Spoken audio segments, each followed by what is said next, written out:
Long Island Backstory with Chief Correspondent Gary Jacobs. Good afternoon, I'm Gary Jacobs, and welcome to another edition of Long Island Backstory, where we film at the Cablevision /Alt / who knows who it's going to end up with next because their service sucks and it's too expensive, studios in Hop Hog, New York. I wonder if they're going to bleep that part out. But seriously, if anybody's watching at Altice, your pricing is freaking insane, and you got to drop it because as soon as the satellite TV comes, everybody's going to switch to satellite and dump your asses quick. Sorry to go off on that. That was just my little side part. But I got some great guests here today. I have with me to my left, Andre Ward. Andre is a workforce development professional, presently employed as an Associate Vice President of Employment and Education Services for the Fortune Society. He's also the co-host and associate producer for On the Court. On the Count. I read that really fast. Okay. The Criminal and Prison Justice Report that airs on 99.5 FM WBAI. And Andre is a longtime advocate and activist for the risk and vulnerable populations who face barriers to employment and have criminal justice, chemical dependency, and or mental health issues. Additionally, Andre serves as adjunct professor at Medgar Evers College. In addition to being the author of a book, which we have here today, A Guide to Right Thinking for Reentry, a comprehensive study book for the presently and formerly incarcerated. He's certified as an anger management specialist and mental health first aid instructor. He's also a motivational speaker and in life coach skills. Man, I need help with the speaking part of this, Andre. But I met Andre a couple weeks ago, and Andre is a great guy, a wealth of information, and just really a perfect example of somebody who turned their life around and dedicated to helping others, as well as my guest to his left, Jeff Deskovic, who's been a friend for many years now, definitely one of my closest friends, and really a role model for me and for anybody who's dealt with adversity and turned adversity into something positive, and that's another whole show. And if when you see the show, he's only going to be a small part of today. But if you want more information on Jeff, you can just Google the Long Island Backstory page, and you'll see the shows that we did on Jeff's entire saga. But just a little bit about Jeff for the people who don't know. Jeff is the founder of the Jeffrey Deskovic Foundation for Justice, which exonerates the wrongfully convicted and works for policy change aimed at preventing them. An advisory board member of the Coalition Group, and It Can Happen to You, as well as the Global Advisory Council to Restorative Justice International. Jeff is the co-owner of the Recharge Beyond the Bars reentry game, which he has here, I'm going to talk about briefly also. Jeff engages in advocacy work because he was exonerated after 16 years where he was wrongfully imprisoned for a rape and a murder, which he didn't commit. And he was proven innocent through DNA testing, again, after just try to comprehend that. I mean, it actually sounds crazy when I say 16 years because it goes, I just say it so fast, but in 16 years of your life, you were in prison for something you didn't do.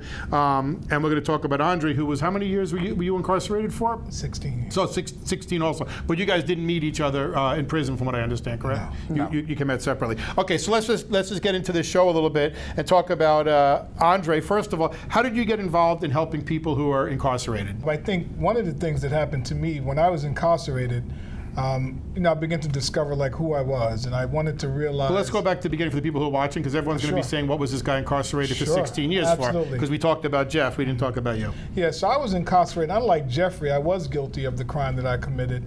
I was involved in drug trading and drug trafficking, and one of the engagements that I had led to someone's life being taken. There was a rival group that was involved in a shootout with myself and others, and subsequent to that, someone's life was taken. So unlike Jeff, who was obviously innocent for the crime that he committed, that they alleged that he committed, I had in fact been guilty of the crime that I committed. So this is how you got involved in this in this whole thing, and I think it's important because people seeing, and I watched a video where you spoke at one of the prisons, and you said, look at the way I'm dressed, and people were looking at you and they were surprised that you were one of them because of the way, and people sitting here watching, the two of you don't look like prisoners. So, you look like you're one of us. So, Jeff, the same question to you, although we sort of touched on it. Why did you get involved in this prisoner reentry and advocacy? Again, you got out of prison many years ago, and you could have just gone away and lived happily ever after and never looked back. Sure. So, although my primary focus is, as you mentioned, exonerating wrongfully convicted people and preventing that, an aspect of fighting wrongful conviction is also reentry, reintegration. So that's very, it's difficult for anybody who was incarcerated. So whether you were wrongfully imprisoned or even if you were rightfully imprisoned. And so I just being a human being and believing in second chances and having some expertise, that's why I got involved with it. And I came across the perfect partner, Leslie Robinson, who created the game Recharge Beyond the Bars Reentry.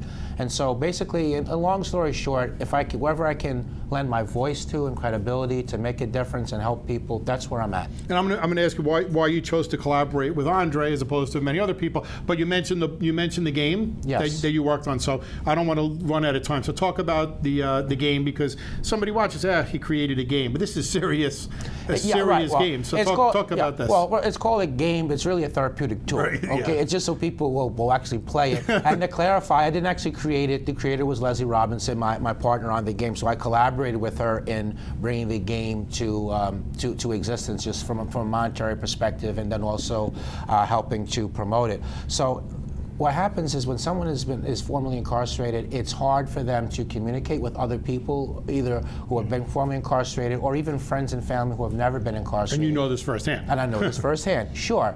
And the Recharge has a series of different types of games. There's regular questions anyone can answer. There's gear questions that only formerly incarcerated would answer, but other people can dialogue. And there's group activities. So whereas it's awkward for people to ask questions, that haven't been incarcerated and not knowing what to say, what not to say, it's difficult for someone who's been incarcerated to bring topics up when they know that the person that they're talking to has no frame of reference. Right. So Recharge steps in the middle. It removes the awkwardness through a series of ice-breaking questions. I decided to collaborate with Andre because his book, A Guide to Right Thinking for Prisoner Reentry, it dovetails with Recharge Beyond the Bars Reentry. So it's kind of a natural pairing. So that's one aspect of it. But another aspect of it, though, too, is I've had encounters with people who are doing reentry and prison reform work, and other than a nice conversation, they don't have the stick-to-itiveness. So Andre sticks to it. He does it day in and day out, and in a way, he's kind of like the Jeff Deskovic of prisoner reentry. Right. And he continues to stay in touch with me, and he's moving in the field, and we interact, and we keep up with each other. Other people haven't done that.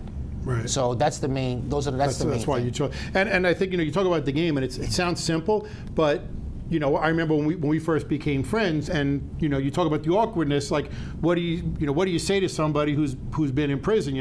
Of course I have questions, but I don't want to. Some questions you don't want to ask. And I remember one of the things you would introduce me to somebody else who was out, and I said, "Wow, how did he get off?" And you said, Gary, you don't say he got off. That implies that he did it, and he had a good lawyer. He got away with it somehow. He got, and but these are things you don't. Of course. And I'm like, oh, now I said the wrong thing. You said no, but you explained it to me, so I'm like, I don't want to say the wrong thing, and so right. These are it is an important thing to get you back in. Now, people looking at you guys now, so they fit into society fine, but you weren't like the same even 5 years ago No. or 6 years ago when we met. Right. You weren't as comfortable. Right, Your skin, I guess. No, exactly right. No, I wasn't as comfortable in my skin, but then also, the more time goes by, the longer I've been out here, the more I understand technology, the more tied into the world I feel. And so that also accounts for things. And maybe the last point I just want to make, super quick, and I want to put the attention, on Andre, is there's a difference between someone who does advocacy here and there on the side as a hobby versus, it's in their blood and they're doing it day in and day out. Absolutely. And Andre, working at Fortune Society, does it day in and day out, just like you do it, Gary, 100%. on Family Law, day in, day out. It's 24/7. Americans for Legal Reform. You get calls in the middle of the night. Backstory. Yeah, but there's a difference between that and your every other weekend warrior. Which is why we all get along. Yeah, exactly right. It's a different Yes. mentality or mindset Exactly. or stick-to-itiveness, whatever you Sure, do. make a difference. You want to make a difference in the world. Always, And absolutely. that's what we all do. So now we're gonna focus on Andre a little bit. Of course. Yes. Let's talk about a couple of things. First of all, do you know what led you to a life of crime? And one of the things I asked you when we had dinner last was, because of what I'm involved in with the family law reform, is if you had a father in your life when you were growing up. And yeah, so first, before I go into that, I'll preface what I'm about to say by saying this. I accept full responsibility for the actions that I did that led to someone's life being lost. In addition to that, I'm also culpable for the decisions that I made. However, I didn't grow up with the father in my home. My dad left when I was 2 years old. And so as I grew up, my mom, who worked really hard, she worked maybe 13 hours a day, commuting back and forth home. And so while I did attend school over time, because my mom had been in work, because I began to gravitate more toward my peers, the streets became like a surrogate father for me. And so I began to adapt and embrace the lifestyle of the streets. And that ultimately led me to like drop out of school after having like a 96 average in math in school. Pretty smart. You're obviously a smart guy. Which came out of you now. Well, to some extent. Quite accomplished. So. To some extent. So, but the streets obviously became like a surrogate father to me, and I thought that would be the way that I had gained some identity, you know, in terms of like who I was and the world that I was in. This is in Brooklyn, is it? That's exactly right. I grew up in Brooklyn, New York. You're in Brooklyn. In the East New York section of Brooklyn. Yeah, great area. A little tough. To some extent. But I think it's easier to fall into that, and Sure. especially in those years, Sure. than not. So, tell us about your background as far as education, because we read your biography, and you're educated now. You're a professor, and you have so much knowledge. Did you get educated? I know Jeff took courses in prison. Did you get educated in prison? Yeah, I took some classes in prison. However, under the Pataki administration, the educational programs were taken away from the prisons. And so I began to start studying on my own. And so while incarcerated, myself and many of the other men there would engage with a lot of professors, maybe from Harvard or Yale, How did you do that, College. We would write them, and they would come to the prison. And so as they came to the prison and we would interface with them, we always asked them, what books are out there? And then we had access to like ordering books from the library. So I became an avid reader, reading maybe 4 books a day, 4 books a week rather, a week. Educational books, like textbooks? 4 books a month, I would say. So it was like a book a week, and it was educational textbooks from politics to education to science. And all of those things helped shape who I was. And that's what really kind of contributed to me getting this educational odyssey. I wanted to be able to teach other people in a way that they can relate. But you talk about Pataki cutting the education in prison, and I think a lot of people watching, and we've heard this question before, and Jeff, I know has been asked this. Oh, is that a good thing? A lot of people watching are saying to the show, listen, I can't afford to send my kids to college. Sure. Why should the government pay to educate these criminals while they're in college? And you guys have a great answer, but it's a different way of looking at it. But I could see why somebody watching it would say, I don't want these bastards they're not going to college on my dime. Let them come out and go to college. Why should we have funding, and is it there now? It's not there now. There should be funding because, first of all, the financial aid forms are the same, so nobody who would be ineligible to go now if they were free would suddenly become eligible just because they were incarcerated. That's number one. Number two, the amount of money that it costs to send somebody to prison is a drop in the bucket as compared to the $65,000 a year it takes to incarcerate somebody. So there's really a savings involved. And who do you want to be released that's going to have a better chance at making a successful reentry? Somebody who's uneducated, unable to get gainful employment, who hasn't had their perspectives enlarged, or somebody who's equipped for gainful employment. And I think the studies show this. It's like a 2 to 4%, 2 to 4%. Recidivism rate. Recidivism rate, yes. Recidivism 2 to 4% if they're educated. College educated versus the 68% recidivism rate for non-college educated. That is unbelievable, isn't it? So it insults logic and reason to think that you would not allow someone to be educated, to come home to be an asset and to contribute to public safety. Because I think in the end, there's good arguments obviously out there by different families who say, well, my child can't go to college as it is. However, to Jeffrey's point, again, we're talking about public safety, and we're also talking about the tuition rates being really similar when you're applying for financial aid. It's not a major difference. But when you promote fear in society and you attach that to money, oftentimes people will support that. But when we look at it deeper, we realize that that's not the case. And listen, we have to look at it and say we're doing something wrong in this country because we incarcerate more people than is it anybody else in the world? No, we incarcerate more per capita than any other country. In the world? We're the biggest Yes. jail in the world. So something's not right. We got 8% of the world's population, but 25% of the world's incarcerated population. That's insane. And the recidivism, as you said, the recidivism rate. 68%. So, anybody else would say, hey, we better do something different. Yeah, of course. Because that's certainly not working. Exactly right. And it can go off on why people should go to prison. Because I think we put people in prison. To me, prison should be to protect you from society. But we put people in prison for such ridiculous things when there's other things we could do. Alternative forms of punishment or whatever. Yeah, of course, yeah. Bracelets and tracking devices and rehabs. People with nonviolent drug offenders, problems. people with drug problems, of course. Is a big problem.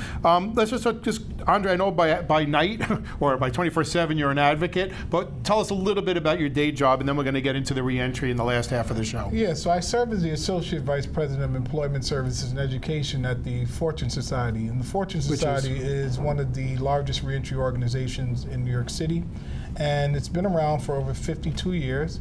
And so the mission of the Fortune Society is to build people and not prisons. And I think it's an appropriate mission statement, because if you want to build capacity in human beings, then you invest in them, right? You use the resources necessarily to make them equipped to survive in the world and to contribute to the world in a certain way. And in doing so, you eliminate or you reduce considerably the need for prisons. We know all too often people who commit crimes oftentimes are experiencing challenges in their environment. So there's deprivation as it relates to resources and funding to support schools, to support housing, to support hospitals, to support education. And when you have an environment like that, people have a tendency, obviously, to commit crime. And so it's not making an excuse, but if you look at these factors generate crime. And it also creates a certain attitude as it relates to how human beings look at each other as a means to survive. So working at the Fortune Society, it gives me a tremendous amount of pleasure, one, to be able to give back, to be able to support other people with employment and educational opportunities, because we know that the two taken together makes and affords a person the opportunity to be successful. Right. So I guess there's a difference for the recidivism rate. Number one, what happens to people in prison? And I know, Jeff, you have said that when you got out, people were like, okay, well, now we know he didn't do it, but we still don't really want to be around him, because what happened to him when he spent 16 years in prison? Did he become one of them? And that's a valid fear, I guess. How do we know he didn't become violent? You grew up. Your formative years were in, as Andre, you were both in a violent environment. So the recidivism, would you say that that's more because, or a combination of the fact that how people are treated while they're in prison? Yeah, that's part Or of it. is it what we do when they get, or don't do when we get them out? Or both. It's both. It's both. Because I know you've talked about how even people who committed crimes that are just treated inhumanely. Of course. Yes. And And they have a saying that hurt people. So if someone is hurting you, oftentimes, you ever saw, we grew up as children, many of us in this room, you had bullies, right? And so sometimes bullies who bully other people, those people who are bullied will go and bully someone else sometime. And it's a psychological kind of response and defense mechanism. So when people are hurt, they sometimes will hurt other people. But aren't people going to be, when they're in jail, when you're in prison, you're going to be hurt? I mean, not necessarily. But it's supposed to be the lack of freedom. It's not supposed to be mistreatment while you're there because by the guards, I thought of things differently. by the prisoners, and it's not supposed to be because you just. So that's the punishment, is that you're removed from society, that's not that you're treated like an animal. Exactly. And which is interesting, because I really did think of it, you know what, they're there, give them shitty food, treat them like shit. I really don't care. They were there, they took a life, they should be miserable. And you're saying that it should be that the punishment, and that isn't, I mean, you were both there. Isn't that enough punishment? Sure it is, I think so. And we live in a retributive society. Our nation is a retributive society. Really, our engagement of punishment is rooted in some of the Judaic-Christian ethic, right? And how, an eye for an eye. And so that concept, however, if we really live by it, like truly in its truest sense, a lot of human beings wouldn't be around. Maybe this country wouldn't be around, right? Yeah, and so when we think about that, the idea of really being responsible for the actions you've done has very little sometimes to do with punishment, but more of accountability. And so then we say, how does accountability look? right? If you punish somebody for something, right, you'll punish them, they'll feel something, but they really don't engage sometimes the person that they harm. And that's why restorative justice as a practice is critically important, because the person who's responsible for causing harm has to face the person that they've harmed, if that person still lives, or the family members of that person who was harmed. And through an act of trying to make things as right as possible for the harm they caused, they have to do something. And so in society, oftentimes, people who are harming someone are taken away, put into jail, but they never get to face again the person that they harm if they still live, or the families of the person that they harm. And so there's no real accountability. And so people don't really understand the truest sense of that. And so having facilitated many circles where people who are responsible for causing harm were with the people that they harmed, right, I see the power in that and how people can heal from those experiences more so than anything else. Well, I wonder if somebody murdered somebody in your family, would you feel the same way? I think if somebody murdered somebody in my family, I would say, I don't care, kill them, make them. Maybe that's my first reaction. Thank God it never happened to me. Sure. But I wonder if you would feel that way. So, man, they took a life. Now look, you're sitting here, and you're enjoying your life. You have a great family. Is that fair? I don't know. So how do you come to? I don't know how to come to terms with something like that. Because I've actually experienced that, right, there would be a greater degree of sensitivity as it relates to that. Would I be upset and angry? Of course, I'm human, as a natural reaction. But as I reflect on it, right, I have been extended some mercy, and I've been allowed the opportunity to live my life despite me contributing to taking a life. And so I'll give you a classic example really quick. When I was incarcerated in 2002, my mom had been robbed in the building she lived in for 30 years. And my mom always frequented the building, everyone knew her. But as time went on, and I had left, obviously, other people moved in the building. And so my mom came down in the elevator, and when she came downstairs, like two people who had masks on, they came and entered like the second floor elevator, and they robbed her. They didn't hurt her, fortunately, physically, but she obviously was traumatized by the experience. And when she called me, right, and she told me about that, I said to her, I said, Mom, I said, if they apprehend two people, right, my ask of you would be to let them know, look, I'm not going to press charges on you. I have a son that's incarcerated, right? I understand you come from a lot of the same experiences that my son came from, and I don't want you in that experience again, like he is, and so I'm going to extend this kind of mercy for you. And I asked her to do that. They never apprehended anyone, but my mom was going to do that because her son was in prison for the same thing. But would that help the people? Because now they're out to do it, they'd be out to do it again. At least if they were talked to, right, and given the opportunity. It's not to suggest their thinking would be changed, but at least they can't say someone extended some kind of grace for them and allowed them to really think about and reflect on the actions that they did. Right. I want to get into some more things of the book in the last few minutes. I'm going to try to. We're going to try to talk fast. So let's just get into the book. We talk about one of the things you do is helping businesses employ people who are incarcerated. I want you to talk about that, so we can do a couple of things too. My first reaction is, as a business owner, why do I want to hire somebody who was incarcerated? You're saying the recidivism rate is 60% in general. How do I know that this isn't going to be one of these people that I train and end up back in prison again? So what do you do to make that so it doesn't happen? So at Fortune, we offer a series of job readiness workshops to prepare people to go into the workplace. In addition to that, we offer a cognitive behavioral intervention to address the thinking of the person. So it's one thing to teach people the requisite skills needed to get into the workplace, like how do you talk to people, right? How do you show up on time, etc. But there's another thing to address the thinking and the attitude of the individual so they can show up responsibly and with inspiration and gratitude when they come into the workplace so that the employer can keep them on. So how do you get these people to change, though, from somebody who gets out and now they're angry? We can't change that right away, but they're out of prison. They're pissed off that they were locked up. They lost all these years. They lost their girlfriend. They have no money. Their family. How do you get that person to say, okay, now I'm willing to work for $10 an hour instead of going out and selling drugs and trying to get back up to Well, let me to just say catch that, up? well, just the first fallacy in your question, though, is they're not pissed off. They're happy to be home and to get a second opportunity. Now they just want to be able to find a job doing something, anything, support themselves. But they're not going to come out making a lot of money, right? They're going to come out in a lower job. They're willing to start at the bottom and work their way up. They want someone to give them a chance, and they don't want it to be a dead-end job going nowhere. They want some opportunity to do upward mobility. Right. So that's got to get through to them that somebody's giving them. But does it take somebody to They already know that. point that out to them? Well, no, it's a matter of That's the main thing when somebody comes out there just... they're looking for it. It's a matter of, is somebody on the outside who has not been incarcerated going to give them the shot or not? That's tough, isn't it?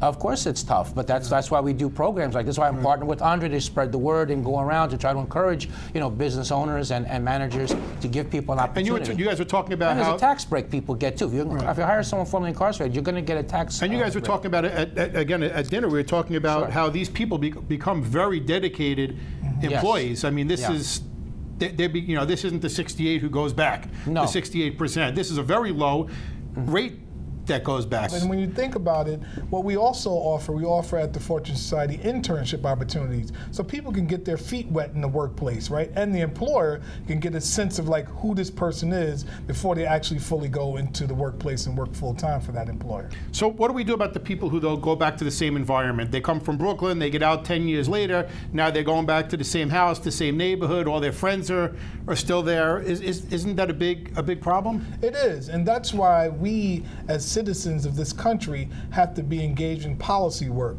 so that we can lift up those policies in government and the legislatures to be able to allow monies to be distributed to those environments. Most people just want to come home, they want to have a job, they want to be with their families, like most Americans. However, if there's deprivation in those spaces and they return back to those same spaces, they'll do the same thing again. And just to quickly chime in, I think that it's definitely a bad idea for people who are returning back from being incarcerated to move back to the same neighborhoods and get involved with the same people that they were involved with before. They should change everything except as to those people that they were with before that were on something positive. Right. I mean, it's like the drug. People get out on drugs and they go back in the same environment. Yeah, of course. You need to change. It's You need a to change everything to reduce the temptation. And we talked about this tuberculosis model really quickly, right? During the time of consumption, which is now we call it TB, right? When people were infected with that, you pull them out of that environment and you put them in a different environment. And while they're in that environment, you treat them,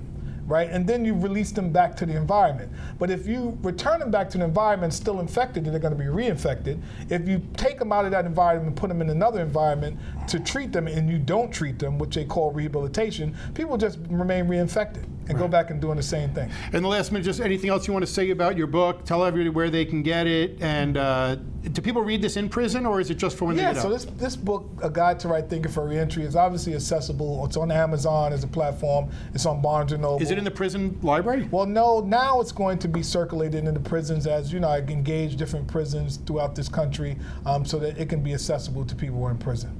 Right. And as And far as jail. recharge, they can go on the website rechargethegame.com. And that's great for somebody, somebody who's, because somebody's may not even use the internet like you when you got out. So, Correct. So if you know somebody got out, that's a nice gift when they come over. Yes. Like, as you said, to break the ice. I'm Gary Jacobs, and thank you for joining us, a Long Island Backstory. We'll see everybody next week.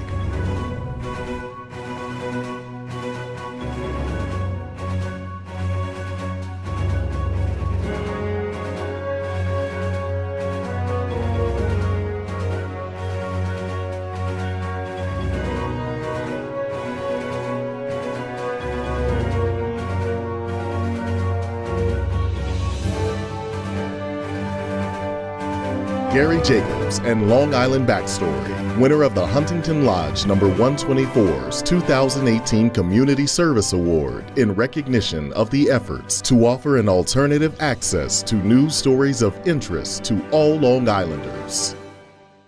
Long Island Backstory is made possible in part by Americans for Legal Reform, the oldest, most successful legal group in the world. P.O. Box 2679, Huntington Station, New York 11746. Telephone 631-421-6390. Website Americans4legalreform.com.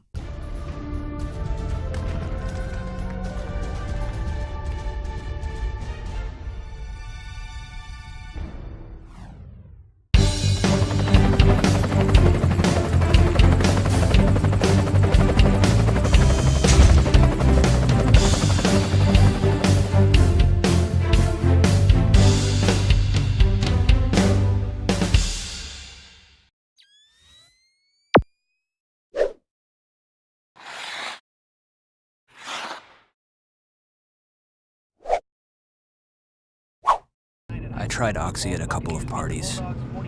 I didn't know it'd be this addictive. I didn't know how far I'd go to get more. Opioid dependence can happen after just 5 days. Know the truth, spread the truth.